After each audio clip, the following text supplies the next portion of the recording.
नमस्कार। आज हम एक बहुत ही ज़रूरी बायोलॉजिकल प्रोसेस को समझने वाले हैं।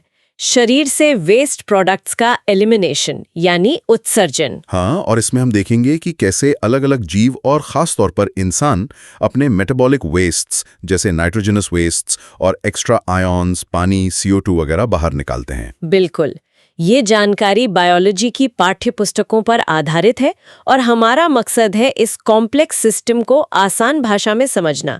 चलिए शुरू करते हैं नाइट्रोजीनस वेस्ट से। ये कितने तरह के होते हैं? देखिए, मुख्य रूप से 3 हैं। सबसे पहले अमोनिया। ये काफ़ी टॉक्सिक होता है और इसे शरीर से निकालने के लिए बहुत ज़्यादा पानी की ज़रूरत पड़ती है। अच्छा, तो फिर इसे कौन निकालता है? ज़्यादातर जलीय जीव जैसे bony fishes, aquatic amphibians, insects पानी में रहते हैं, तो पानी की कमी नहीं, वो सीधे अमोनिया ही उत्सर्जित कर देते हैं। इस प्रोसेस को अमोनोटेलिज्म कहते हैं। ये तो आसान हुआ उनके लिए, लेकिन जो जीव जमीन पर रहते हैं उनका क्या? पानी तो बचाना पड़ेगा। एकदम सही कहा। यहीं पर अडेप्टेशन आता है।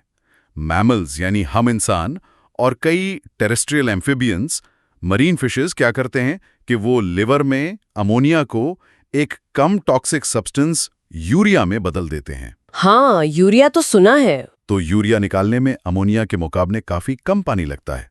हमारी किडनीज फिर इस यूरिया को ब्लड से फिल्टर करके यूरिन के रास्ते बाहर निकाल देती हैं।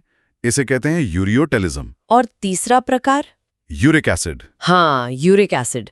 ये रेप्टाइल्स, पक्षी, जमीनी घोंघे और इंसेक्ट्स निकालते हैं। ये अमोनिया को यूरिक एसिड में बदलते हैं, जो लगभग नॉन टॉक्सिक है, और इसे निकालने में पानी का लॉस बहुत ही कम होता है, मतलब मिनिमम। अच्छा, तो ये पेस्ट या पेलेट जैसा निकलता होगा। बिल्कुल, ये यूरिकोटेलिज्म कहलाता है और ये सूखे माहौल में रहने वाले जीवों के लिए एक बेहतरीन अडेप्टेशन है। पानी बचाने का सबसे एफिशिएंट तरीका। कमाल है, मतलब हैबिटेट के हिसाब से वेस्ट प्रोडक्ट बदल जाता है। अच्छा, इन वेस्ट्स को निकालने वाले स्ट्रक्चर्स, अंग कैसे विकसित हुए एनिमल किंगडम में? इन वर्टिब्रेट्स में देखें तो काफी सिंपल स्ट्रक्चर्स मिलते हैं, जैसे प्रोटोनफ्रिडिया या फ्लेम सेल्स प्लाटीहेल्मिन्थीज में। फिर नेफ्रिडिया है अर्थवर्म्स में। इंसेक्ट्स में मैल्पीगियन ट्यूब्यूल्स होते हैं।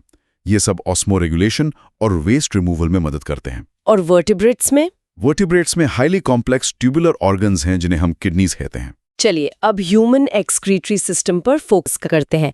इसमें क्या क्या शामिल है? इसमें एक पैर किडनी यानी 2 गुर्दे, उनसे निकलने वाली नलियां यानी यूरेटर्स, एक यूरिनरी ब्लैडर जहां यूरिन जमा होता है, और यूरिथ्रा जिससे यूरिन शरीर से बाहर निकलता है। और किडनीज का स्ट्रक्चर कैसा होता है अंदर से? Kidneys reddish brown bean shaped होती हैं। अगर अंदर देखें तो 2 मेन हिस्से हैं। बाहर वाला हिस्सा कॉर्टेक्स कहलाता है और अंदर वाला मेड्यूला। हाँ, मेड्यूला में कुछ कोनिकल मैसेस होते हैं जिन्हें मेड्युलरी पिरामिड्स कहते हैं। ये यूरिन को एक फनल जैसी जगह रीनल पेल्विस में भेजते हैं, जहां से यूरेटर शुरू होता है। कॉर्टेक्स का कुछ हिस्सा इन पिरामिड्स के बीच में भी फैला होता है, जिसे रीनल कॉलम्स कहते हैं। और असल काम करने वाली यूनिट्स तो नेफ्रॉन्स है ना? है ना? सुना है लाखों होती हैं हर किडनी में। हाँ, करीब 10 लाख। हर नेफ्रॉन एक माइक्रोस्कोपिक फिल्टरिंग यूनिट है। इसके 2 मेन पार्ट्स हैं। एक तो ग्लोमेरुलस जो ब्लड कैपिलरीज का गुच्छा है, और दूसरा रीनल ट्यूब्यूल, एक लंबी मुड़ी हुई नली। तो फिल्ट्रेशन ग्लोमेरुलस में होता है। हाँ, ग्लोमेरुलस को घेरे हुए एक कप शेप्ड स्ट्रक्चर होता है, बोमन्स कैप्सूल। इन दोनों को मिलाकर मैल्पीजियन बॉडी या रीनल कॉर्पसल कहते हैं। यहीं से फिल्ट्रेशन शुरू होता है। और रीनल ट्यूब्यूल के हिस्से बोमन्स कैप्सूल के बाद आता है PCT, प्रॉक्सिमल कॉन्वोल्यूटेड ट्यूब्यूल, फिर एक यू शेप का लूप ऑफ हेनली, और फिर DCT, डिस्टल कॉन्वोल्यूटेड ट्यूब्यूल। कई नेफ्रॉन्स के DCT एक कलेक्टिंग डक्ट में खुलते हैं। ये लूप ऑफ हेनली मेड्यूला में जाता है, राइट? हाँ, खासकर जक्स्टा मेडुलरी नेफ्रॉन्स में ये लूप काफी गहरा मेडुला तक जाता है, जो यूरिन कॉन्सेंट्रेशन के लिए बहुत जरूरी है। कॉर्टिकल नेफ्रॉन्स में लूप छोटा होता है। ब्लड सप्लाई के लिए वासा रेक्टा होती है, जो लूप ऑफ हेनली के पैरेलल चलती है। ठीक है, अब आते हैं यूरिन बनने के प्रोसेस पर। 3 मेन स्टेप्स हैं शायद। पहला है ग्लोमेरुलर फिल्ट्रेशन। ब्लड ग्लोमेरुलस से फिल्टर होता है और पानी, छोटे सॉल्यूट्स बोमन्स कैप्सूल में आ जाते हैं। प्रोटीन्स और ब्लड सेल्स पीछे रह जाते हैं। कितना फिल्ट्रेट बनता है एक दिन में? अंदाजन 180 लीटर्स। इसे GFR ग्लोमेरुलर फिल्ट्रेशन रेट कहते हैं। करीब 125 ml पर मिनट। 180 लीटर्स? लेकिन यूरिन तो हम दिन में 1-1.5 लीटर ही बनाते हैं, तो बाकी का क्या होता है? यहीं आता है दूसरा स्टेप, रीएब्जॉर्प्शन। वो जो 180 लीटर फिल्ट्रेट बना, उसका लगभग 99% हिस्सा रीनल ट्यूब्यूल वापस ब्लड में एब्जॉर्ब कर लेती है। इसमें पानी, ग्लूकोज, अमीनो एसिड्स, जरूरी आयंस सब शामिल हैं। मतलब जरूरी चीजें वापस ले ली जाती हैं। हाँ, ये सेलेक्टिव प्रोसेस है। ज्यादातर रीएब्जॉर्प्शन पीसीटी में हो जाता है। लूप ऑफ हेनली, डीसीटी और कलेक्टिंग डक्ट में भी रीएब्जॉर्प्शन होता है, पर वो जरूरत के हिसाब से एडजस्ट होता है। और तीसरा स्टेप? सिक्रीशन। इसमें कुछ और वेस्ट प्रोडक्ट्स जैसे hydrogen ions H+, potassium ions K+, ammonia blood से सीधे ट्यूब्यूलर सेल्स द्वारा फिल्ट्रेट में डाले जाते हैं। ये ब्लड का पीएच और आयोनिक बैलेंस बनाए रखने में भी मदद करता है। अब वो जो यूरिन कॉन्सेंट्रेट होता है, उसका मैकेनिज्म क्या है? Counter current mechanism. ये थोड़ा कॉम्प्लेक्स लगता है। हाँ, ये थोड़ा पेचीदा है पर बहुत एफिशिएंट है। इसमें लूप ऑफ हेनली और वासा रेक्टा का रोल है। इनमें फिल्ट्रेट और ब्लड ऑपोजिट डायरेक्शंस में बहते हैं, यानी काउंटर करंट। अच्छा, उससे क्या होता है? इससे किडनी के मिडुला वाले हिस्से में अंदर की तरफ जाते हुए सॉल्ट, NaCl और यूरिया का कॉन्सेंट्रेशन बढ़ता जाता है। कॉर्टेक्स में करीब 300 मिलियोस्मॉल पर लीटर होता है, जो इनर मिडुला में 1200 तक पहुंच जाता है। बाप रे, इतना ज्यादा ग्रेडियंट? हाँ, और यही ग्रेडियंट कलेक्टिंग डक्ट से पानी को रीएब्जॉर्ब करने में मदद करता है, जिससे यूरिन कॉन्सेंट्रेट होता है।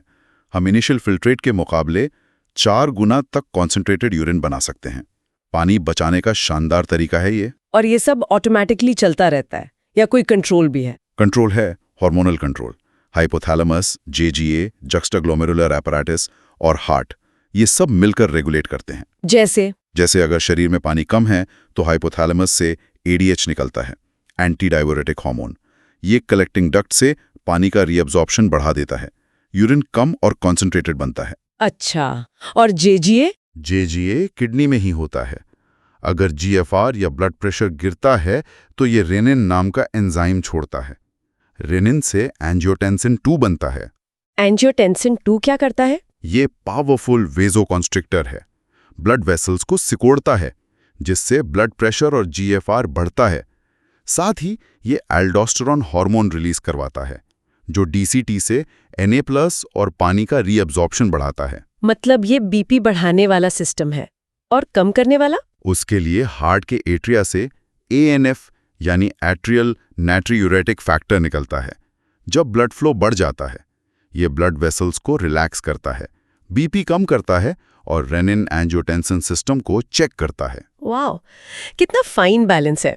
अच्छा, यूरिन बनने के बाद जमा होता है ब्लैडर में, फिर मिक्चुरेशन यानी उसे बाहर निकालना। हाँ, यूरिनरी ब्लैडर भरता है, स्ट्रेच रिसेप्टर सिग्नल भेजते हैं सेंट्रल नर्वस सिस्टम को, फिर CNS से मोटर सिग्नल आता है। ब्लैडर की मसल्स कॉन्ट्रैक्ट करती हैं, यूरेथ्रल स्फिंक्टर रिलैक्स होता है और यूरिन पास हो जाता है। ये वॉलंटरी कंट्रोल में होता है एडल्ट्स में। और यूरिन एनालिसिस से बीमारियों का पता चल सकता है। बिल्कुल, जैसे यूरिन में ग्लूकोज आना, ग्लाइकोयूरिया, या कीटोन बॉडीज आना, कीटोन यूरिया, डायबिटीज मेलिटस का संकेत हो सकता है। यूरिन का पीएच, रंग, गंध और उसमें मौजूद केमिकल्स बहुत कुछ बताते हैं। किडनीज के अलावा और कौन से अंग हैं जो एक्सक्रीशन में मदद करते हैं? लंग्स, वो CO2 निकालते हैं जो एक मेजर मेटाबॉलिक वेस्ट है, और कुछ पानी भी वेपर के रूप में। हाँ, वो तो है। और लिवर भी है, ये बाइल बनाता है जिसमें bilirubin, बिलिवर्डिन, cholesterol, degraded hormones, drugs वगैरह होते हैं। ये वेस्ट फिर डाइजेस्टिव ट्रैक्ट से निकल जाते हैं। और स्किन, पसीना? हाँ, स्किन से पसीना निकलता है, जिसमें पानी, NaCl, थोड़ा यूरिया और लैक्टिक एसिड होता है। पसीने का मेन काम तो कूलिंग है, पर ये एक्सक्रीशन में भी हेल्प करता है। सेबेशियस ग्लैंड से सीबम निकलता है, जिसमें स्टेरॉल्स, हाइड्रोकार्बन्स, वैक्सेस होते हैं। अगर किडनीज ठीक से काम ना करें तो क्या होता है? अगर किडनीज फेल हो जाएं, तो ब्लड में यूरिया और दूसरे वेस्ट प्रोडक्ट्स जमा होने लगते हैं। इस कंडीशन को यूरीमिया कहते हैं। ये खतरनाक हो सकता है। इसका इलाज? एक तरीका है हीमोडायलिसिस, जिसे आर्टिफिशियल किडनी भी कहते हैं। इसमें मशीन से ब्लड फिल्टर किया जाता है, या फिर किडनी ट्रांसप्लांटेशन ही आखिरी उपाय है, जिसमें किसी डोनर की हेल्दी किडनी लगाई जाती है। और किडनी स्टोन्स? हाँ, वो भी आम समस्या है। किडनीज में सॉल्ट्स जैसे ऑक्सलेट्स क्रिस्टलाइज होकर स्टोन बना देते हैं। एक और बीमारी है ग्लोमेरुलोनेफ्राइटिस, जिसमें किडनी के ग्लोमेरुलाई में इन्फ्लेमेशन हो जाता है। तो संक्षेप में कहें तो जीवों ने अपने हैबिटेट के हिसाब से वेस्ट निकालने के अलग-अलग तरीके अपनाए। इंसान में किडनीज ये काम करती हैं लाखों नेफ्रॉन्स की मदद से। फिल्ट्रेशन, सिलेक्टिव रीएब्जॉर्प्शन और सीक्रेशन के जरिए ब्लड साफ होता है, पानी और सॉल्ट का बैलेंस बनता है और हार्मोन्स इस पूरे प्रोसेस को बारीकी से कंट्रोल करते हैं। बिल्कुल, और लंग्स, लिवर, स्किन भी इसमें अपना योगदान देते हैं। ये पूरा सिस्टम वाकई में कितना कॉम्प्लेक्स और एफिशिएंट है। हाँ, सोचने वाली बात है। ये जो किडनी की नेचुरल एबिलिटी है, लाखों यूनिट्स का कोऑर्डिनेशन, काउंटर करंट जैसा मैकेनिज्म, हार्मोनल फीडबैक, ये सब इतना सटीक है। क्या भविष्य में आर्टिफिशियल ऑर्गन्स या एडवांस डायलिसिस कभी इस बायोलॉजिकल सिस्टम की पूरी एफिशिएंसी और संतुलन की बराबरी कर पाएंगे? एक बड़ा सवाल है।